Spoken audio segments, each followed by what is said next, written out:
to all the dispossessed youth of Africa, for perpetuation of communion with ancestral spirits through the fight for African freedom, and in the firm faith that the dead, the living, and the unborn will unite to build the destroyed shrines. Selah.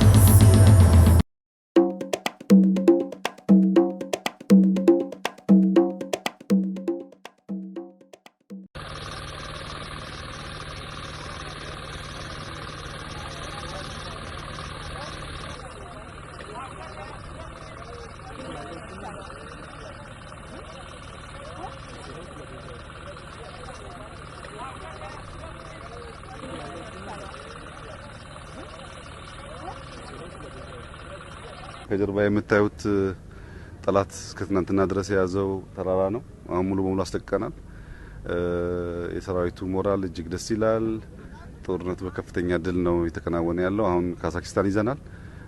ዛሬ ጭፍራንና ቡርቃንን እንይዛለን። የኢትዮጵያ ነጻነት እስኪረጋገጥ ወደ ኋላ አንልም። ምንፈልገው እኛ ሞተን የምትቆም ኢትዮጵያን ማየት ነው። ምንፈልገው ወይም ኢትዮጵያዊ መሆን ነው ወይም ኢትዮጵያ መሆን ነው። ይሄን ደግሞ በድል እንደምናሳካ እርግጠኛ ነን። ህዝባችን ከጎናችን ነው። በውጭ ያሉ ወንድሞቻችን ባላቸው አቅም እየጮሁ ነው። ምሁራን እየጮሁ ነው። የኔ እናንተ ስራ ደግሞ በግንባር ሆኖ ጥሩን እየመሩ ድል ማምጣት ነው። ያው በአንድ ቀን ውጊያ ያገኘነውን ድል አይታችኋል። ነገም ይቀጥላል። በጣም ትላልቅ ድሎች አሉ። ጠላት ከኛ ጋር ሊፎካከር የሚያስችል ቁመና የለውም። እናሸንፋለን። ነጻ የበለጸገች ኢትዮጵያን ለልጆቻችን እናሸጋግራለን። ይሄን ለማድረግ ነው እዚህ ያለነው። ውጤቱም በጣም ጥሩ ነው። በርቱ።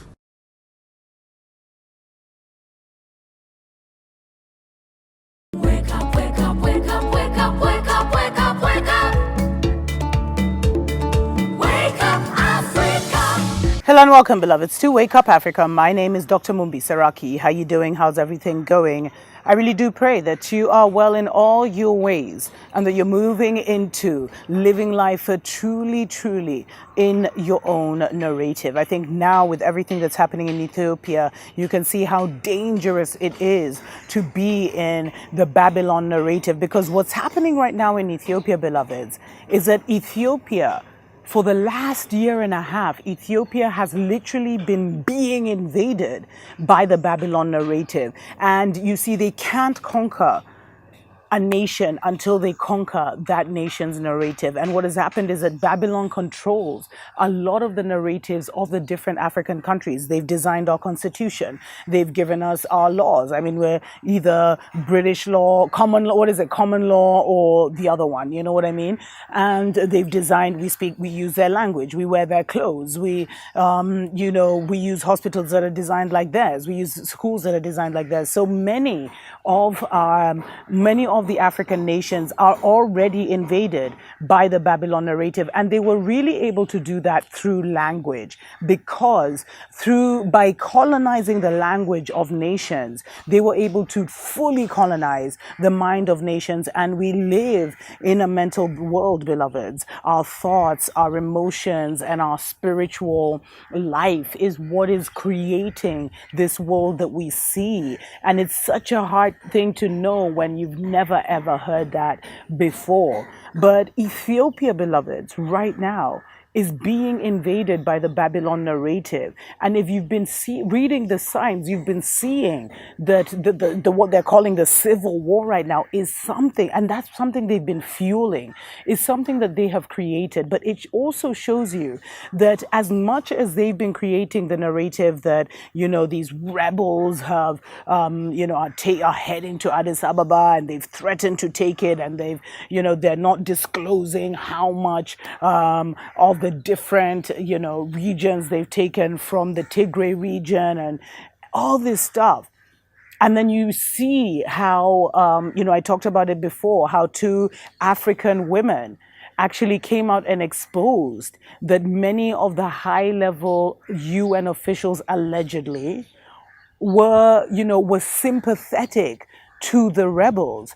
We've seen Biden call on Ethiopia to have a ceasefire and literally negotiate with these little rebels from nowhere. And it's not about that, because Ethiopia is sticking to the narrative of what is really going on. And what Ethiopia is saying is that foreign interference is what is creating what we're seeing unfolding right now in in Ethiopia. And the wording and the messaging has been civil war, rebels gaining access to Addis Ababa, Ethiopia going down. That's been that's been the language that has been literally repeated into us. And many are mind controlled beings already. So when they hear this over and over, they even start saying it like it's the truth. Oh my God, have you seen what's happening in Ethiopia? It's terrible what the government is doing, because of what they've been hearing, and they haven't digested it, they haven't chewed it, they haven't questioned it. And so it creates this massive, massive, energetic confusion and energetic support for Babylon. Babylon is invading Ethiopia through the narrative, beloveds. Just like they invaded Iraq through the narrative. And the thing is, it's always like a little blood has to be poured first. Check 9/11. So that the narrative is even more emotional and more sticky. So that it will just pull on the heartstrings of man. Babylon is being invaded, beloveds. Oh, I wish it was. Maybe it is. Hey, that was a slip of the tongue. But yeah, Babylon is being invaded. And in a way it is, because so much truth is coming out. But we have to realize, like, the usual suspects are back in power, as I said in the previous video. But Babylon invaded Iraq the same way. They invaded Libya the same way. They invaded Afghanistan the same way. And Afghanistan, they eventually had to leave. And that should serve as a huge encouragement to our Ethiopian brothers and sisters. Because they're trying to control, there's a certain propaganda, there's a certain messaging that they're trying to control, that they've been consistently feeding people. But Ethiopia has been very, very wise. The Ethiopian Prime Minister, in terms of kind of the information, like kicking out the UN experts was a massive, or UN officials, whatever, was a massive slap into the, in the face of the Babylon propaganda. To the point where the UN, chief lost his cool and actually demanded, he forgot himself, and actually demanded to see evidence of interference. We've been seeing Biden, exaggerating. Oh, well, I mean, Biden, Sleepy Joe is not even. But we've been seeing, TV stations like CNN pushing this agenda. But there are other foreign, media that are also, they're reporting both sides. So they'll report everything that the US is saying. Oh, our people on the ground are saying that, 7 million people are facing starvation and blah, blah, blah, blah, blah, blah. And then because Ethiopia is not taking this lying down, they're not just, accepting the global narrative. They're also realizing how important it is to add their voice to the global narrative. They're on this other side also taking action, where we saw Abiy Ahmed release an open letter on Twitter to Biden. Like, how ballsy was that, beloveds? Where he's, where he, word for word, he was like, everything you're saying is a lie. It's all propaganda. It's not based on facts. And so you want to, you're basing your actions on facts. Like, that is a confrontation, beloveds. That is like a serious confrontation. And so he did that, and that was read by millions and millions of people. So that influences the narrative to the point where different, and also media stations pick it up. So it's like, because right now, the biggest war that Ethiopia is in is the narrative war. It's the media war. And I love this lady who is, the Prime Minister's spokeswoman, who's been going there calm, cool, and collected, giving the perspective and winning the hearts and minds of the people. Because that's what Babylon has, and they use it like a wave. They get you emotional about this, and then before you've even seen if a solution has been found about this, they're taking you on that road and getting you emotional about that before you even know if that's worked. There's another crisis out there. But Babylon, beloveds,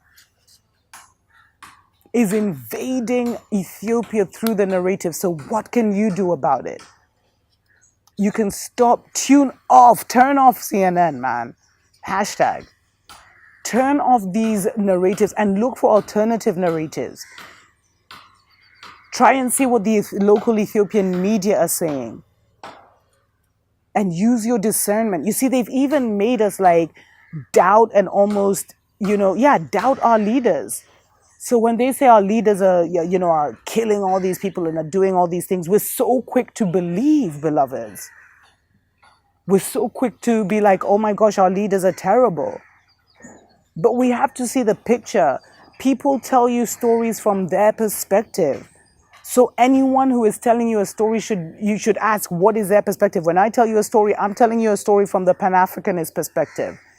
When CNN tells you a story, they're telling you a story from the, Babylon New World Order perspective. That's their agenda. Their agenda is to get you to believe that Babylon has power, that Babylon is the architect of the narrative, which is far from the truth. But if we want to help Ethiopia, then we have to give our energy to the narrative that empowers Ethiopia and disempowers Babylon and exposes Babylon. Don't share what you're outraged about. Because, CNN said this. Why share that and then you're spreading that energy? As Madonna once said, no press is bad press. Why not look for the alternative news and then make that go viral, beloveds? And check out the alternative African news channels online who were really, giving that other perspective. Ethiopia will not be invaded by the Babylon narrative. Never, and not today. Tuko pamoja.